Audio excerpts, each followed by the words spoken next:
Olá, tudo bem? Seja muito bem-vindo. Hoje a nossa aula será sobre termos algébricos. Essa aula faz parte do módulo sobre função do primeiro grau.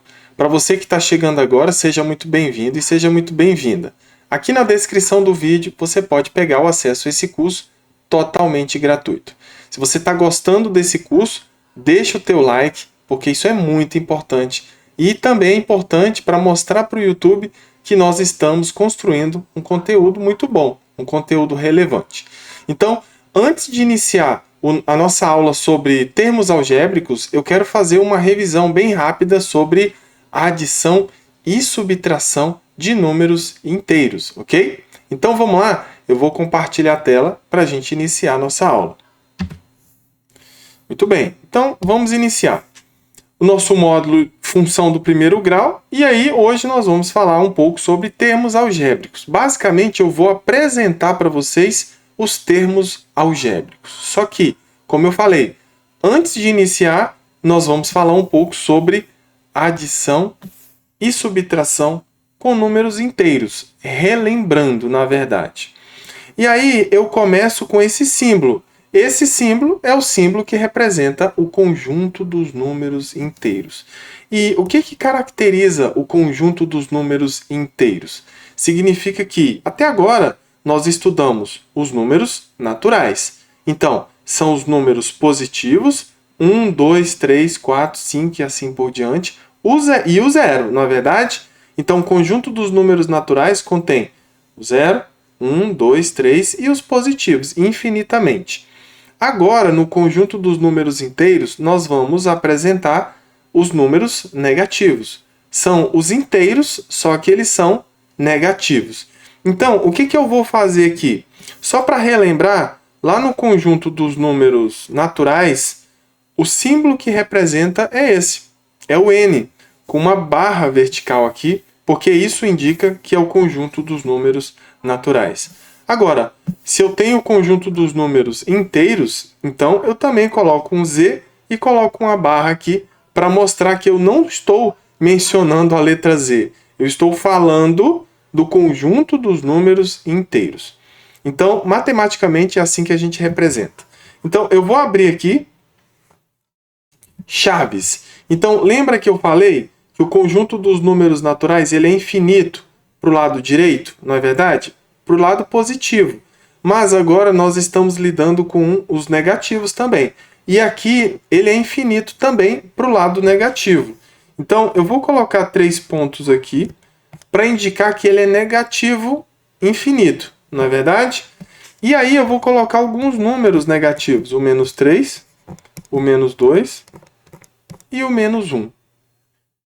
Quanto mais próximo do zero for o número negativo, maior ele é. Por exemplo, se eu quero comparar o menos 3 e o menos 1, menos 3 e menos 1. Quem é o maior? O maior é o menos 1. Por quê? Porque o menos 1 está mais próximo do zero. Ou seja, o menos 1 ele está mais à direita em relação ao menos 3, não é verdade? Então, eu posso afirmar isso aqui, ó. Que o menos 3 é menor que menos 1 ou o menos 1 é maior do que o número menos 3. Agora, o que nós temos aqui na sequência, após o zero ou à direita do zero, são os números que vocês já conhecem, que são os números naturais. 1, 2, 3, 4, 5 e assim por diante. A questão é que aqui nós estamos lidando com números inteiros, então nós vamos dar ênfase e vamos colocar o sinal desses números. Se você estava lá no módulo sobre números naturais, você percebeu que eu não coloquei sinal. Simplesmente eu coloquei 1, 2, 3, porque até aquele momento nós conhecíamos apenas o conjunto dos números naturais. Aqui não. Aqui eu vou dar uma ênfase. Você pode estar perguntando, mas professor, eu preciso colocar esse sinal de positivo? Não, você não precisa. Você tem que entender que esse sinal ele existe, mas nós sabemos que ele pode aparecer ou não, certo? Então, se você colocar 1, 2 e 3, é a mesma coisa que mais 1, mais 2 e mais 3. Certo? Então, para resumir, nós temos aqui o nosso símbolo que representa o conjunto dos números inteiros, é o Z. E aí nós sabemos que, como se fosse a origem, nós temos o zero. À direita do zero nós temos os inteiros positivos. E à esquerda do zero nós temos os inteiros negativos. Em relação aos números negativos, quanto mais distante do zero, menor será esse número. E quanto mais próximo ele estiver do zero, maior será esse número negativo. Então, a partir daqui, nós vamos fazer o quê? Eu vou mostrar para vocês como que nós podemos adicionar esses números. Você pode estar olhando e pensando, mas parece que está tudo igual. Não, existem algumas diferenças e os resultados podem ser diferentes. E na sequência, nós vamos falar um pouco também da subtração. E depois disso, nós vamos entrar na parte do termo ou dos termos algébricos. Vamos lá, olha só. Vamos pensar em dinheiro? Vamos pensar em dinheiro para a gente fazer isso aqui? Olha só, toda vez que você tem um número positivo, eu quero que você associe esse número ao que você tem ou ao que você tem que receber. Agora, quando tiver um número negativo, significa que você está devendo, que você tem que dar para alguém, que você tem que pagar para alguém, certo? Pensa comigo, eu estou adicionando aqui na primeira 2 números positivos. Então, eu estou agregando, juntando um número positivo com outro número positivo. Então, é como se eu tivesse R$3 e eu tivesse R$6. Eu quero juntar essas duas informações. Se eu tenho 3 e eu tenho 6, então eu tenho R$9, concorda? Muito bem, agora vamos para os números aqui. Eu estou adicionando 2 números que têm sinais iguais. Concorda? Presta atenção. Os sinais são iguais. Não é esse sinal, é esse aqui, ó. O mais 3 e o mais 6 são sinais iguais. Se eles são iguais, então eu posso falar... Opa, vamos lá, vamos melhorar aqui. Se eles são iguais, eu posso falar que esse resultado é mais 9. Primeiro, se os sinais são iguais, eu tenho que somar os números. 3 mais 6, 9. E o porquê do sinal positivo? Se os sinais são iguais, você conserva o sinal. Qual sinal? Se os 2 números são positivos, então você conserva o positivo, não é verdade? Só que eu não quero fazer dessa forma. Você já entendeu o que tem que ser feito aqui. Só que eu quero mostrar, eu quero tirar os parênteses, eu quero mostrar para vocês como que você vai fazer isso tirando os parênteses, porque na prática, muitas vezes vai ser importante você tirar esses números do parênteses. Dá uma olhada, esse cara aqui, ó, o mais 3, ele está entre parênteses, mas ele é o primeiro número. Então, eu posso simplesmente colocar mais 3, concorda? Isso. Ah, professor, eu queria colocar só 3 ao invés de mais 3. Pode ser? Pode. Se ele for o primeiro número e ele for positivo, não há necessidade de você colocar mais 3. Simplesmente 3 já resolve. Agora presta atenção. Eu tenho o sinal de adição antes desse parênteses aqui. O que eu faço? Quando eu tenho o sinal de adição antes do parênteses, eu não tenho mais nada para resolver no parênteses. Então, eu vou escrever esse número aqui com seu próprio sinal. Ah, mas por que eu escrevo ele com o próprio sinal? Porque o sinal que eu tenho aqui antes do parênteses é positivo, é de adição. Então, toda vez que tem um sinal de adição antes do parênteses, eu tiro o parênteses e escrevo o número que está aqui dentro com o seu próprio sinal. Se o sinal dele aqui é positivo, então ele vai ficar positivo. Agora, eu quero voltar para aquela conta que eu fiz com vocês aqui no início. Perceba, os sinais são iguais? Sim, eles são iguais. Ah, professor, mas eu insisto que esse sinal aqui eu não quero colocar. Tudo bem, tudo bem. A questão é que, se esse sinal não aparece, você tem que ter em mente o quê? Que esse sinal ele é positivo, que o número 3 é um número positivo. Então, vamos lá. O professor Cláudio vai voltar com o sinal aqui. A pergunta é, os sinais são iguais? Sim, então você vai somar os números. 3 mais 6, 9. Então, se os sinais são iguais, você vai conservar o sinal. Se eu tenho 3 e eu tenho 6, então eu continuo tendo 9. Então o sinal continua sendo positivo. Não é verdade? Vamos para esse aqui, de baixo. Menos 3 adicionado a mais 6. Presta atenção. Os sinais são iguais? Não, porque aqui eu tenho um número negativo, que é o menos 3, e aqui eu tenho um positivo, que é mais 6. Os sinais são diferentes. Vamos associar a dinheiro?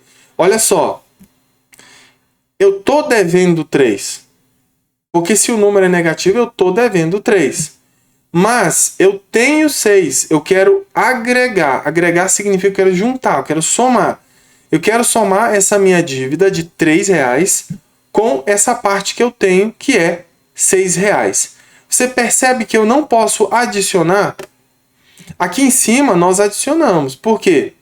Porque os sinais eram iguais. Aqui embaixo eu não posso. Os sinais são diferentes. Se os sinais são diferentes, sempre você vai subtrair.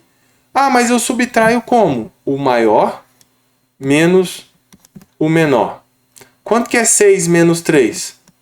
3, não é verdade? Então, 6 menos 3 é 3. Muito bem, você já fez a subtração do maior número menos o menor. Agora, presta atenção. Olha para os dois números. O maior não é positivo? Ó, aqui eu tenho 3, aqui eu tenho 6. O maior número, só o número. O maior número não é o positivo, que é o 6? Não é o 6 que é o maior? E ele não é positivo? Beleza? Então a minha resposta vai ser positiva. Se dois números têm sinais diferentes, o maior deles é positivo, então essa diferença vai dar um resultado positivo. Eu devo 3, mas eu tenho 6, então o meu resultado é mais 3. Agora, esse aqui de baixo, presta atenção.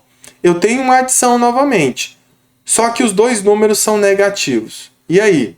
Eu estou devendo 3 e eu estou devendo 6. Eu quero juntar essas duas informações. Então, se eu devo 3 e eu devo 6, então eu devo 9.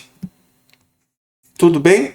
Eu devo 9. Só que antes eu quero voltar aqui.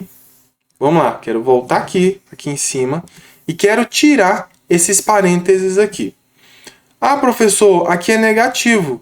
É o primeiro número, então escreva ele com o próprio sinal dele, negativo. Aqui eu não posso omitir o sinal. Não posso. Se ele é negativo, eu tenho que escrever negativo. Agora, eu tenho um sinal de adição antes do parênteses. O que eu faço? Eu escrevo o número com o seu próprio sinal. Ó, eu tenho um sinal de adição antes do parênteses. Eu escrevo o número com o seu próprio sinal, que é mais 6. Menos 3 mais 6, os sinais são diferentes, então subtrai. Pega o maior número e subtrai do menor. Vai dar 3. Por que eu coloquei um positivo? Porque o maior número é positivo. Tá aqui, ó, o maior número é o 6. E o 6 é positivo, então o resultado tem que ser positivo. Aqui embaixo, os sinais são iguais, então eu tenho que somar essas dívidas. Por que dívida? Porque os dois são negativos. Então o que eu vou fazer? Eu vou tirar esse parênteses.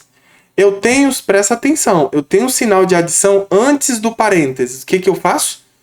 Eu tiro o parênteses e escrevo o número com o seu próprio sinal. Não é assim que eu faço? Quando eu tenho o sinal de adição antes, eu tiro o parênteses e escrevo o número com o seu próprio sinal. Menos 3 menos 6, isso resulta menos 9. Então, os sinais são iguais? Sim. Então, soma e conserva o sinal. Qual que é o sinal? Negativo. Ah, professor, essa regra é parecida com essa aqui em cima. Porque os sinais aqui também são iguais. Então, eu somo e conservo o sinal. É a mesma regra. Se os sinais são iguais, seja positivo ou negativo, você vai somar, seja negativo ou seja positivo, e vai conservar o sinal. Os sinais são positivos? Resultado positivo. Sinais são negativos? Resultado negativo. Agora, para finalizar aqui a adição, mais uma vez, eu tenho uma adição de sinais diferentes. Então, nós vamos fazer o quê? Nós vamos subtrair o maior número menos o menor. Então, vamos lá, deixa eu só reproduzir isso aqui, ó. Mais 3 menos 6. Por que eu coloquei menos 6? Porque eu tenho um sinal de adição antes do parênteses. Se eu tenho um sinal de adição, então simplesmente eu vou tirar o parênteses e escrever o número com seu próprio sinal. Certo? Então eu tenho mais 3 menos 6. Subtrai o maior menos o menor. 6 menos 3 é 3. Só que tem um detalhe. O maior número é negativo. Então a minha resposta tem que ser negativa. Presta atenção, vamos falar no dinheiro. Eu tenho R$3 e eu quero juntar com uma dívida de R$6. Então, eu estou devendo mais do que eu tenho. Então, eu não posso ter um resultado aqui positivo. Eu tenho que ter um resultado negativo, porque eu devo mais do que eu tenho, certo? Então, essas são as 4 situações que você vai encontrar nas adições e subtrações de números inteiros. Aí você pode estar perguntando, mas professor, o que isso tem a ver com função do primeiro grau? Com termos algébricos. Você vai adicionar e subtrair termos algébricos. Então é importante que você saiba adicionar e subtrair números inteiros. Ah, professor, mas pode ter só número natural. Beleza, se tiver natural você já sabe somar. Mas se tiver um negativo, você já aprendeu como que faz. Agora, para finalizar, eu quero mostrar agora uma subtração de números inteiros. É a mesma coisa, só que aqui tem um detalhe. Antes de resolver, eu tenho que tirar os parênteses. Por quê? O primeiro continua menos 4. Só que eu tenho uma subtração aqui. Um sinal de subtração. O que eu faço? Eu troco o sinal de quem está dentro do parênteses. Toda vez que você tiver um sinal de subtração antes do parênteses, se não tem nada para resolver aqui dentro, você vai ter que tirar o parênteses para resolver, para continuar resolvendo. Então, eu troco o sinal de quem está dentro. Esse cara aqui era positivo, ele ficou negativo. Agora aqui você já sabe resolver. Os sinais são iguais? Sim. Se eles são iguais, então você conserva o sinal e faz o quê? E soma. 4 mais 5, 9, não é verdade? Aqui embaixo, mais uma vez, o primeiro número é menos 4. Eu tenho um sinal de subtração antes do parênteses. O que eu faço? Eu tiro do parênteses e eu troco o sinal de quem está dentro. Veja que o sinal aqui dentro era negativo e virou positivo. Ah, professor, mas os sinais aqui são diferentes agora. Se são diferentes, você não soma. Você subtrai. Subtrai o quê? O maior menos o menor. Quanto que é 5 menos 4? 1. O maior número não é positivo? Ó, estou me referindo aqui, ó. O maior número não é positivo? Sim. Então o resultado tem que ser positivo. É como se eu estivesse devendo R$4 e eu tenho R$5. Então, no final das contas, eu tenho R$1 positivo, não é verdade? Muito bem. Então, está aqui todas as situações onde nós temos adição e subtração de números inteiros. E o que nós temos agora? Olha só, nós vamos falar um pouco sobre termo algébrico. Vamos lá? Olha só, dá uma olhada nisso aqui. Eu tenho 2x mais y mais 6. Isso aqui representa uma expressão algébrica. O que é uma expressão algébrica? É uma expressão matemática que contém letras e números, que é o caso ali, ou pode conter apenas letras, que é o caso que nós temos aqui no segundo. Não é verdade? Então, nesse primeiro caso, eu tenho 3 termos algébricos, certo? É disso que eu vou falar agora. E aqui embaixo eu tenho 2 termos algébricos. Aqui nós temos letra, letra e número, concorda? Então eu tenho aqui 3 termos algébricos. Essa coisa toda aqui representa uma expressão algébrica. Só que dentro da expressão algébrica nós temos 3 termos algébricos. E é justamente isso que eu quero mostrar para vocês. Quais são esses termos aqui, ó? Eu tenho 2x, eu tenho y e tenho 6. Então, eu tenho 3 termos algébricos, não é verdade? Veja que esse termo algébrico, ele contém um número e uma letra. Aqui eu tenho uma letra, só que existe um número que ele está oculto. Ele não aparece, mas você sabe que ele existe. Qual é? É o número 1. Então, quando eu falo mais y, eu estou falando mais um y. E esse aqui também é um termo algébrico, que nós vamos entrar em detalhe daqui a pouco, certo? Aqui embaixo eu tenho 2 termos algébricos. Qual o primeiro? É o A. O A é um termo algébrico adicionado a BC. BC representa um outro termo algébrico. Então, aqui no primeiro caso eu tenho 3 termos algébricos e aqui embaixo eu tenho 2 termos algébricos. E termo algébrico é essa unidade aqui, ó. Essa coisa, essa parcela, certo? Então, eu quero que você entenda que expressão algébrica é o todo. É isso aqui tudo. E o termo algébrico é uma parte pequena da minha expressão algébrica, certo? Agora, nós vamos entrar nos detalhes aqui do termo algébrico. Isso aqui é um termo algébrico, isso aqui também, isso aqui também. Aqui embaixo, o A é um termo algébrico e o BC também é um termo algébrico. Então, vamos lá? Vamos dar sequência.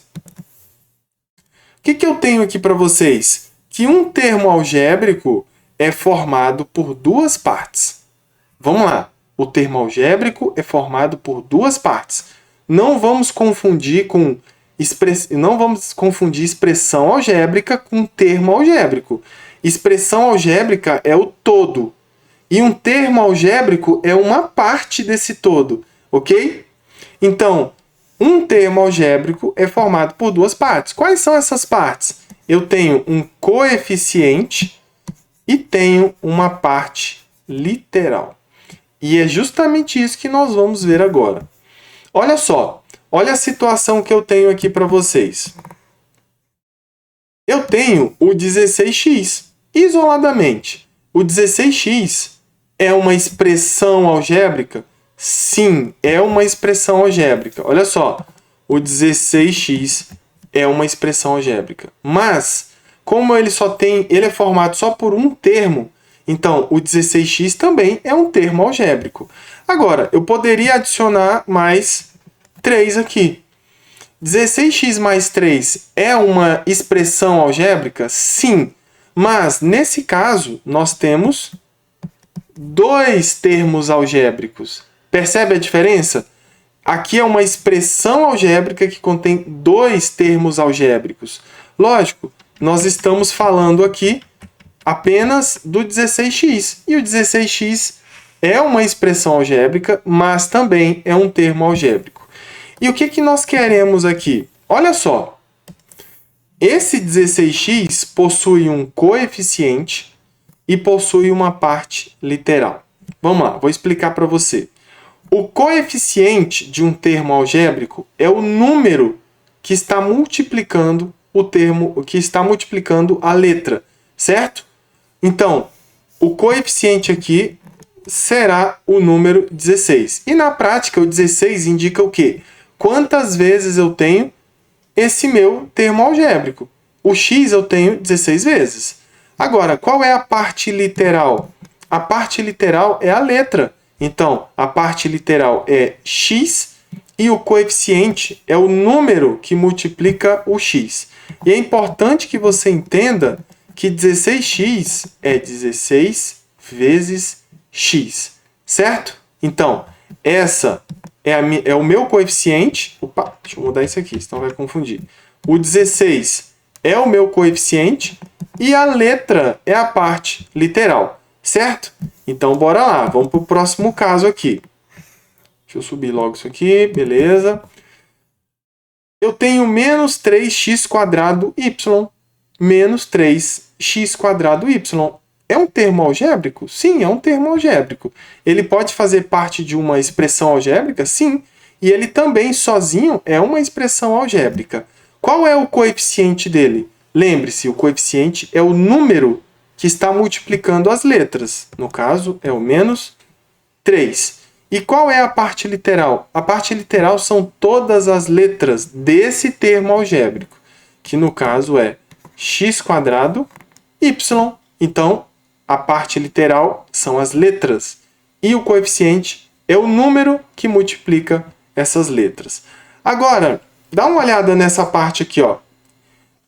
Na verdade, isso aqui é uma expressão algébrica, concorda? É uma expressão algébrica. Eu quero fazer isso aqui de duas partes. Vamos lá.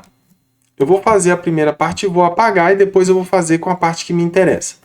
Eu quero que você foque primeiro no 5m. 5m.